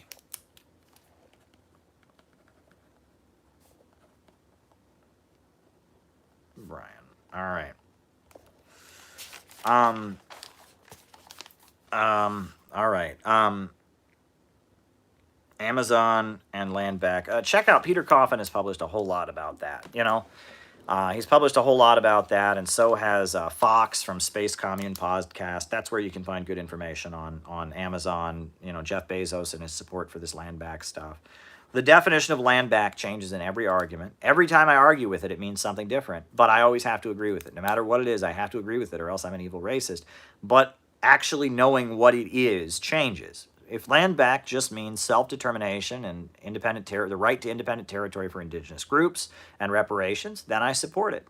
But if it means every white person must leave the continental United States, I'm not for it. And if it means this liberal program that's about privatizing public land and bringing in gentrification and building luxury housing in indigenous territories, and it's a loophole to do that, I'm not for that. It depends what you mean by land back. That's it. So there you go. It depends what you mean by land back. Okay.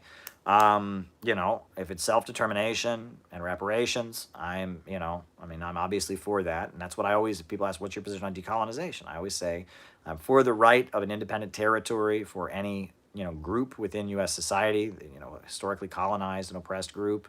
I'm for that, but this idea, what does it mean? Jason Unruhe said land back is why you're not allowed to be a patriotic American socialist, right? Because it's all on stolen land and we're all evil Euro settlers and we should want the country to be torn apart. But then other people say, well, land back is just this liberal policy that Jeff Bezos is advocating that has like millions of dollars backed up behind it. Define what it is. But it's like, I'm not allowed to ask what it is. It's the trendy thing among liberals right now, and you must support it. I'm sorry, that's called taoism, right? And I'm not like that. This idea that just because liberals are saying it, we have to support it. No. Just because liberals are saying it, because it's trendy among the woke crowd, it's hip, man, and you're like totally a Nazi if you don't agree with it. No, I don't do that. Just because something's woke and hip doesn't mean I have to agree with it. I might agree with it. I might not. Right? But this idea that if something's woke, it's what all the woke hip people are doing, you automatically have to be for it, or else you're a Nazi, or else you're on the right. Get that out of your head. The woke crowd is the synthetic left. They think that we're all Nazis. They want to kill all of us. They really do. They think that because we support Russia and China, that makes us the equivalent of Adolf Hitler, and they want us all dead. If you're watching this, they want you dead right now. If you've nodded your head in anything agreement, you must be a Nazi. I see these messages from these people all the time. They hate us. They want us to be killed, right? They want us to be killed. They think anyone who supports Russia, anyone who supports China, anyone who supports Venezuela, that we're all the equivalent of Adolf Hitler, right? And they go out of their way to try and reinvent history and destroy people's lives, to try and convince people that we're the same as Nazis. Watch Vosh argue with somebody and see how long it takes before he compares them to a Nazi. They don't just the woke synthetic left folks, right? The hipster, crowd, the ID poll, hipster, internet, SJW, woke, bread tube crowd. They don't just disagree with us. They want to kill us, right? They share memes about the only good fascist is the dead one, and then they call us fascists. We get the message. They want us dead. They want to kill us, and they say it all the time. All the time they say this, right? That it's okay to be violent against fascists. Killing fascists, murdering fascists is all okay. And all of us who are real socialists are somehow fascists, even though It's tankies that defeated fascism, that saved the world from fascism, that marched for civil rights before anybody else. Even though it's tankies that fought for women's rights, even though the founder of the trans rights movement, the first publicly open trans rights activist in the United States, Leslie Feinberg, was a hardcore tanky, probably more tanky than I am. I mean, they don't care, right? Tankies are the same as Nazis, right? They just want to expand Western liberalism all over the world. They think socialism is an employee stock ownership program, and if you don't agree with them, if you want the banks, factories, and industries to be controlled by the people, if you don't support the latest woke interventionist campaign, they say you are a Nazi and you therefore deserve to die. Okay? So those people are not our friends. They're not our friends. That doesn't mean we shouldn't talk to them and try to talk some sense into them, try to win them over. But, they are not our friends. The woke synthetic left, the burn it down crowd, the tear it down, burn it down crowd, they are not our friends. They are not our friends. Our friends are among the broad masses of people. It's not the woke crowd on the internet that are going to be our friends. Our friends are among the working people who are losing their jobs, losing their homes, seeing their kids go to jail. That's who our friends are. Our friends are the working people who are suffering right now as the USA transitions into a low-wage police state. The working people, they are our friends. The people that are suffering, the people that maybe they can't find Bangladesh on a map, but they are sick and tired of these wars and these lies. That's who our friends are. The revolutionaries are the revolutionaries are the fish, and the masses are the water. Right? That's how it should be. Right? And the woke crowd think the masses of people are the enemy.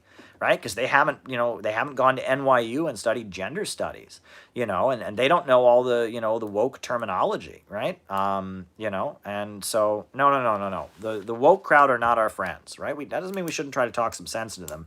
Out of the movement to the masses. Out of the movement to the masses. Our job is not to win over the woke crowd. Our job is to develop a program, an economic program that people could agree to. That is our job, to win people to an anti-capitalist, anti-imperialist, anti-racist program that could be implemented. There we go. Next question. Khmer Rouge, what was their ideology? The Khmer Rouge said that Kampuchea, democratic Kampuchea, could go all the way to full communism without industrializing. If you want to learn about them, actually, I have a book here. One of the best books I've ever read on Kampuchea is called Kampuchea, The Revolution Rescued by Erwin Silber. This is the book I would recommend about Pol Pot. And it explains why Vietnam intervened in Cambodia. And it goes into great detail. Erwin Silber was a Maoist folk singer in the United States, associated with the Line of March, which was a Maoist communist group in the 70s. And he wrote this very, very good book about Pol Pot, the Pol Pot government, what they believed, why they were wrong, and why Vietnam was forced to intervene in Cambodia, what the Kampuchea War was about. I recommend this book as a good source on Pol Pot. All right, next question. Brian Berletic. I've checked out his channel. I haven't gotten these messages. People say he's been sending me messages. I would love to go on his channel. Looks like a great channel. I'd be happy to go on there. I haven't been getting these messages, though. People say he's been asking me to come on there. Is it getting into my spam folder or something? But if he wants to be on there, I would love to go on his channel. He seems like a great guy. Next question. Is woke fascist illiberal forced to save liberalism? Well, look, okay, we shouldn't assume, and this is one of the flaws. A lot of communists make this mistake. Okay, World War II happened once. Did you know that? And the 1930s happened once. And before World War II, you had World War I. And before World War I, you had the 19 teens. And we shouldn't assume that fascism, when it comes again, is going to look exactly the same as it did, during the World War II period. We shouldn't assume that. And we also shouldn't assume that there are different forms of illiberalism. And liberalism depends on various illiberal forces to save it. So people that are saying the woke crowd, there's an illiberal element to them. There's certainly something to be said for that. There certainly is an illiberal element. They are trying to silence people. They are trying to shut down discourse. They are trying to demand, conformity from people, right? All that's very illiberal, but it's to prop up liberalism. So you could say wokeism is a kind of illiberalism to save liberalism. I don't think it's on the level of fascism. I wouldn't say it's on the level of fascism at all. But that's the point, is that fascism in the pre-World War II period was unique, and it hasn't been the same. Other places we've seen fascist regimes, they've been very different, and it'll be different, right? And I mean, is there possible that some kind of some variant of wokeism could become fascism? Sure, it's nowhere near that right now. It's just an incorrect strand of thinking, but it's possible. I mean, I wouldn't rule it out as impossible. What does the West get wrong about Putin? Well, no one seems to understand that Putin rescued Russia from the nightmare of the 1990s and the free market policies of Boris Yeltsin. And that Putin's very popular in Russia. He's very, very popular in Russia because of that. He won the loyalty of the population. He fixed up the country. He saved the country from the nightmare of Western free market capitalism. In the 1990s, Russia was having all the free market libertarian policies, and it was destroying the place. And Putin saved the country from that. No one ever talks about that. They make it sound, he's just, they don't understand. He's very popular. He would win any election that happened over there. And it's not because, he's an evil dictator. No, he would win. He's popular. He did it. He won, he fixed up the country. And that's what people don't get. They want to just, they don't get it. And they do have elections over there that are monitored internationally, that people watch. There's multiple parties there. And Putin's just a very popular president because he improved people's lives. Generally, when leaders improve people's lives and make their lives better, people vote for them. And that's one thing that leftists don't seem to understand, that generally the way to improve, to get people to support you politically is by improving their lives. If you improve their lives, they like you. If your lives, it's pretty simple, right? So there you go. Books on the healthcare system of the USSR. All right. Well, here's the thing. So, specifically about the healthcare system of the USSR, I don't know. There are books about the healthcare system of China. I think I have it here, right? I think I might have it here. There's a book about the healthcare system during the Mao era. Yes, I do have it here. This is in China. It's called Away with All Pests. Away with All Pests. This is about, how in Mao's China, it's the study of the healthcare system. Away with All Pests. An English Surgeon in People's China by Dr. Joshua Horn, with an introduction by Edgar Snow. And this is a very good book, and it talks about how they built the modern healthcare system of China. So I do know this book. This is about China. It's not about the Soviet Union. As far as the Soviet Union, there are a number of studies of just the Soviet Union, right? Like just kind of studying the Soviet Union at various times. I'm trying to see if I can pull them up here. I have a couple books, that came out as the Soviet Union was industrializing and developing. If you want like a study of the Soviet society, one very good volume that I recommend is this book, and it's called Soviet Communism, A New Civilization. It's by Sidney and Beatrice Webb, and it's 2 volumes long, actually. And it is a great resource. There's 2 of them. Soviet Communism, A New Civilization, Sidney and Beatrice Webb. They were very important political figures in Britain, members of the Labor Party, and they just did a complete study of the Soviet political and economic system. And they published this 2-volume book, Soviet Communism, A New Civilization. So that's pretty good. Albert Szymanski, who was an American economist and political theorist, he wrote this book called Human Rights in the Soviet Union. And this has a lot about the healthcare system in it. So if you want to learn about the healthcare system, I would recommend you read this. There's a whole section on healthcare, and it's human rights in the Soviet Union, and it goes over the nature of the Soviet economic system. It's a book from the 1980s, so I would recommend that. So there you go. That's my answer to that question. I held the books up, right? So there you go. I held them up and recommended them. All right. Why did old leftists vote for Trump in 2016?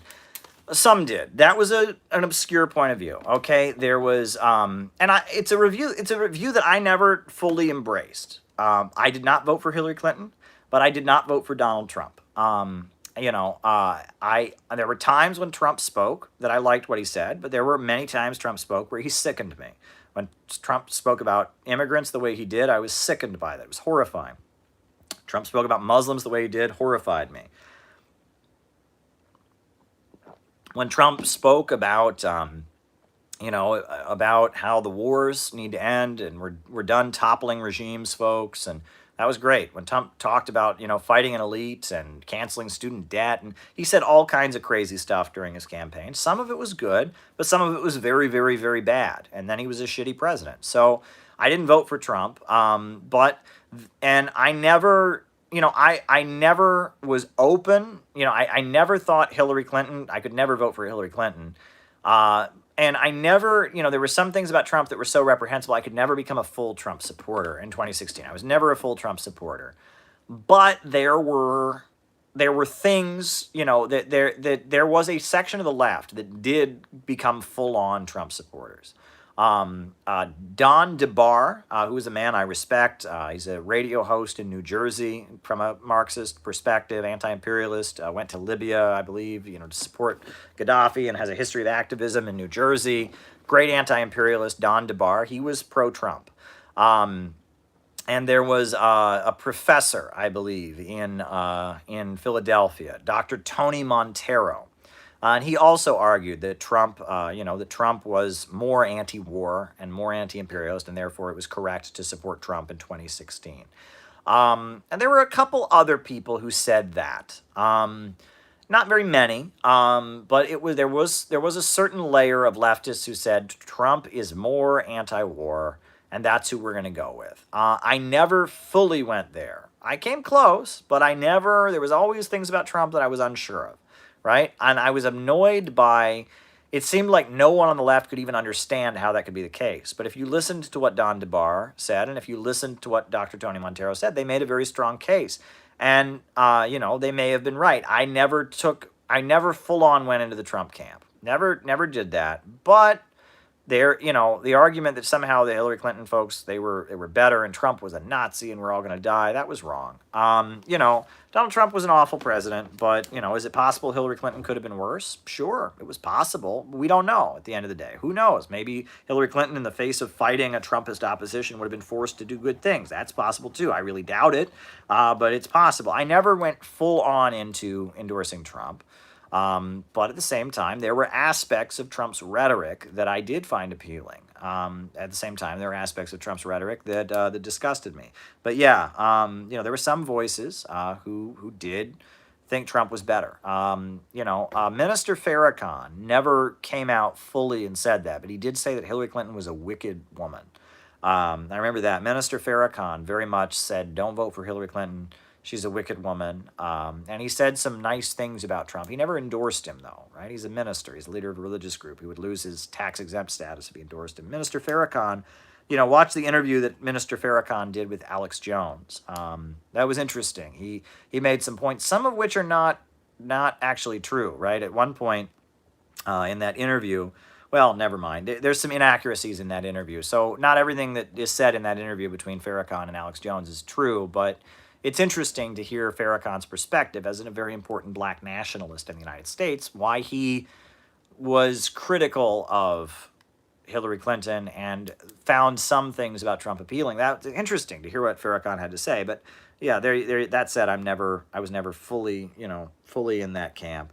Escalation over Taiwan and Taiwan looking like the Confederacy. Look, this is the Afghan trap all over again.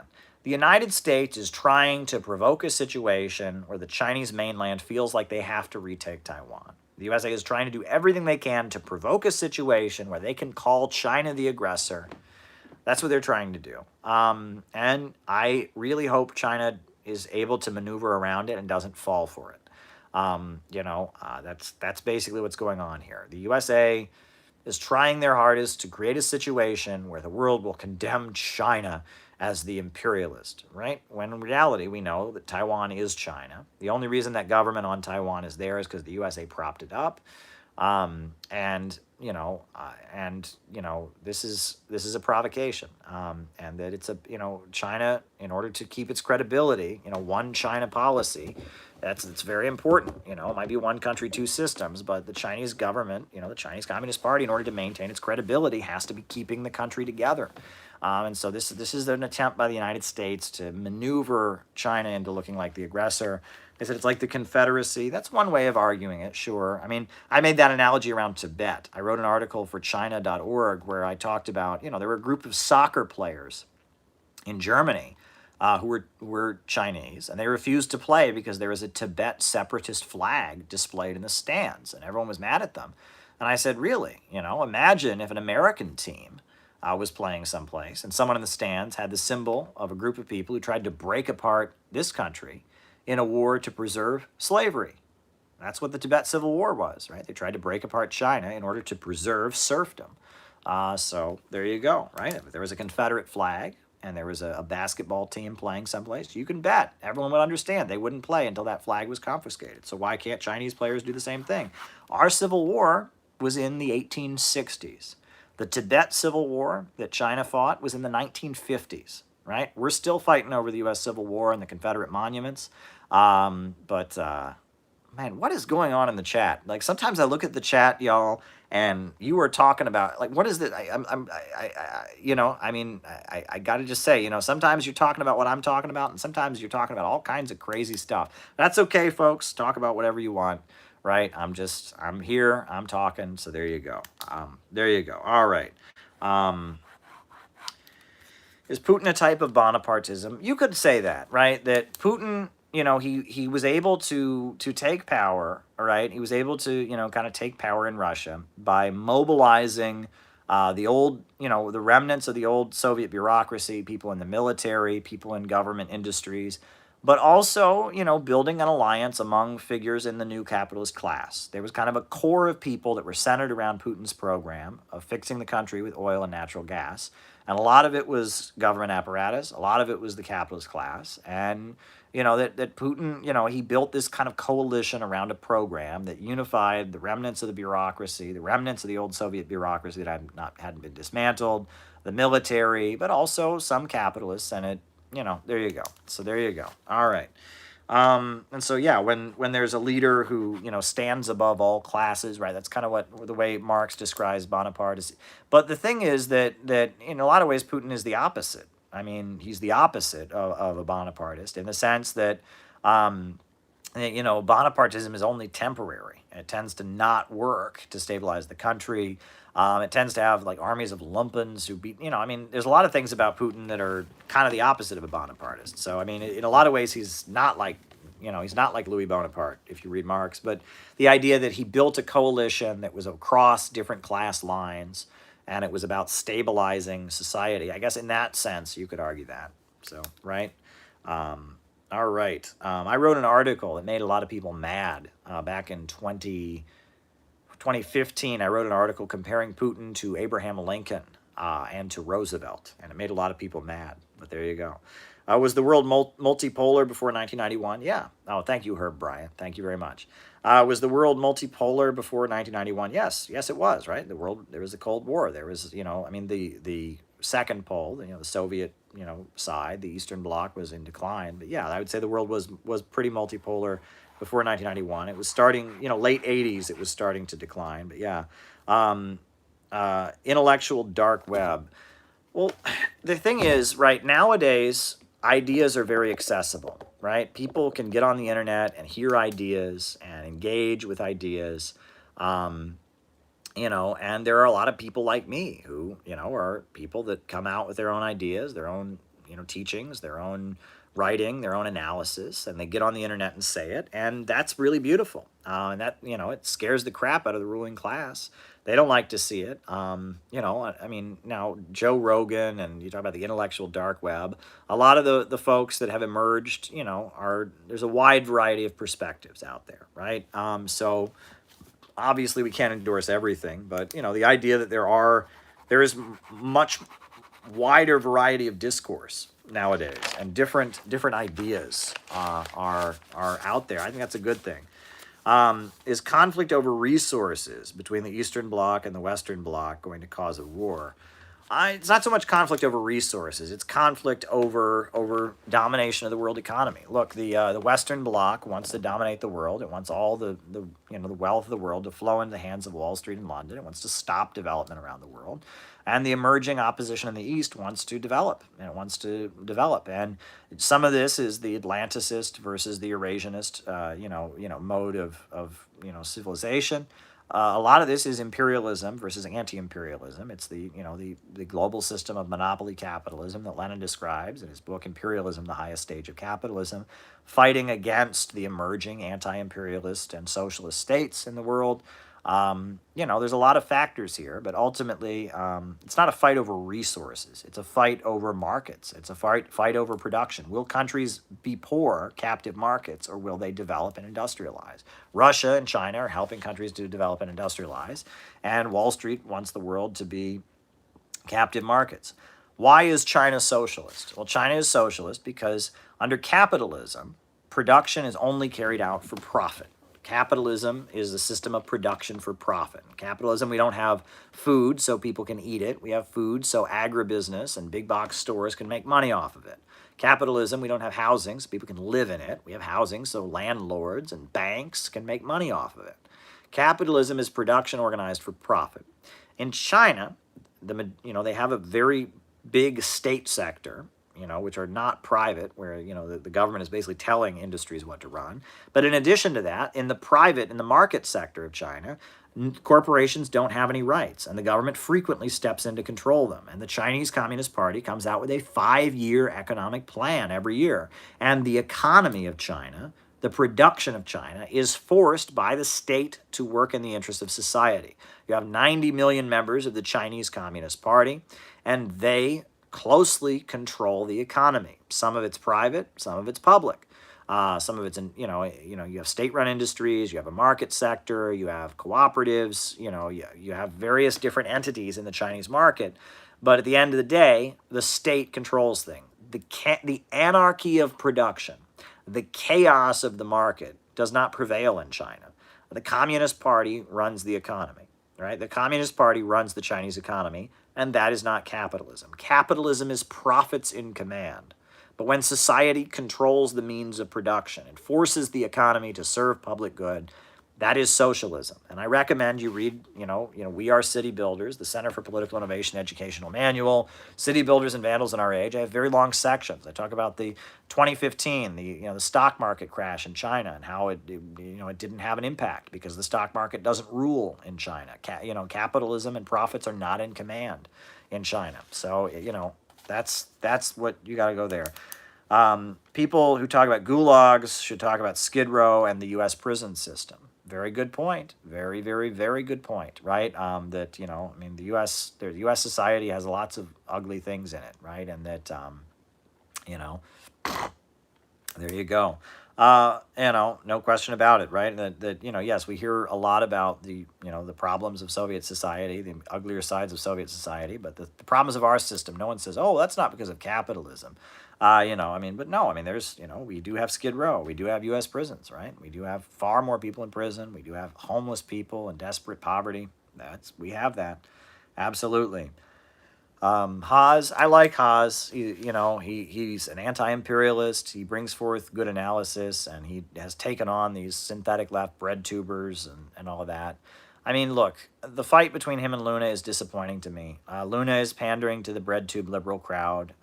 She blocked me a couple months ago for some unknown reason. I don't know why. I've reached out. I've emailed her a couple times and said, hey, what's up? I hold no resentment against you. No reply. Some of the stuff Haas has said, I obviously can't endorse. But his criticism of her seems to center around the fact that she's pandering to the bread tube liberal crowd. That she seems to be feeding into anti-China concerns. Look, I'm staying out of that. On the one hand, I like Haas. He's a good guy. I liked some aspects of Luna, and I'm disappointed by how Luna has gone, but I also know that long before the Haas thing started, they were facing all kinds of harassment. Someone was impersonating them online, and who knows what's going on there. Luna has decided I'm not part of her world anymore. We had a great chat online. We talked for a whole hour. We have a great conversation that I've posted on YouTube, but for some reason she decided to cut me out. So now she's fighting with Haas, and it's like, well, I mean, she doesn't want me on her side, obviously, because she blocked me. So, I guess, Haas is still talking to me. And I would stream with Haas anytime. I was listening to Haas today as I was going to work. I was listening to his stream about, critiquing, somebody, and it was interesting. So, but yeah, Haas, I mean, a lot of the stuff he said, I don't endorse some of the language he's used and stuff, and I would not, and that's the thing, and that's the problem. I wish that people could disagree without going for the jugular vein. I wish it didn't have to turn into blood sports. There are things that were said to Luna that can never be taken back, and they crossed a line, and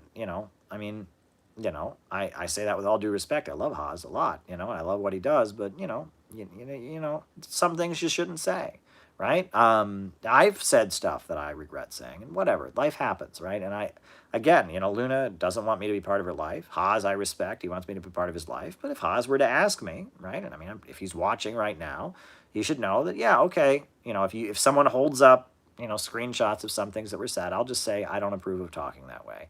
And I can say that with respect, but beyond that, I mean, I'm interested. I think Haas does great work, and I think he's far better than Luna is.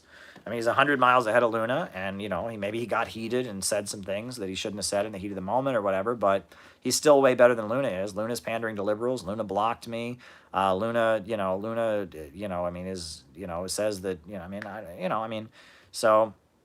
Yeah, I mean, there you go. I wish this all didn't have to turn into blood sports. That's kind of my feeling. I wish that there was a way we could disagree with each other and it not get so ugly. But, whatever. I'm just keep on doing what I'm doing. Maybe I'm too nice of a guy to do this, right? I mean, I was thinking about that today. I was listening to Haas, and he's, confronting these people, and, he's doing a good job taking on these bread tubers and all that. Maybe I'm just too nice for this, right? I don't know. People say I give off like a nice guy vibe, and maybe I should, maybe I'm just too nice to be in this field. I'm not in this because I want to fight with people. I'm in this because I want to unite with people. I want to build a community. So it disappoints me that it always seems to turn into blood sports and, people getting down and dirty. And I'm careful what I say. And part of the reason I'm not so nasty, right, is, I mean, my mind wouldn't think of saying certain things. I mean, I don't, I feel like you should be nice to people, but, that's why I should just keep doing what I'm doing. Tunnel vision, folks, tunnel vision. I like Haas. I like Haas generally. I mean, tunnel vision. I'm just going to focus on Center for Political Innovation, building our community, trying to, out of the movement to the masses, trying to do, and that kind of thing. And, other people can fight on the internet. Occasionally I get into an internet fight over land back or whatever. But yeah, that's not what I want to be. I don't want to be a nasty guy on the internet. I want to be writing books. I want to be holding conferences. I want to be traveling around the country giving speeches. I don't want to, but who knows? Who knows? Who knows? Alrighty. William Jennings Bryan, stream with Haas about fascism coming from the synthetic left. Okay, that's a great idea. I would love to do that. If that's what Haas wants to do, I would happily stream with Haas, right? I would happily stream with Haas,